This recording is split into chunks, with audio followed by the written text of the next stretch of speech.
बातमीकडे। ठाण्यातील पीडित प्रिया सिंग प्रकरणी आरोपींना अटक करण्यात आलेली आहे। मुख्य आरोपी अश्वजित गायकवाडसह दोघांना अटक करण्यात आली आहे।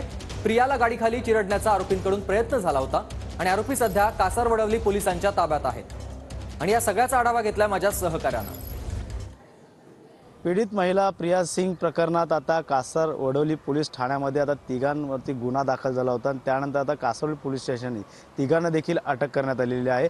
आपण सध्या कासारवडवली पोलीस ठाण्यामध्ये आहोत आणि याच ठिकाणी प्रिया सिंग हिला मारहाण प्रकरणात तिघांची जी नावं आली होती त्यापैकी MSRDC व्यवस्थापकीय संचालक अनिल कुमार गायकवाड यांचा मुलगा अश्वजित गायकवाडसह त्यांची दोन मित्रांनी तिला मारहाण करणे संदर्भात गुन्हा दाखल करण्यात आला होता आणि याच पोलीस स्टेशनमध्ये SIT देखील नेमण्यात आली होती।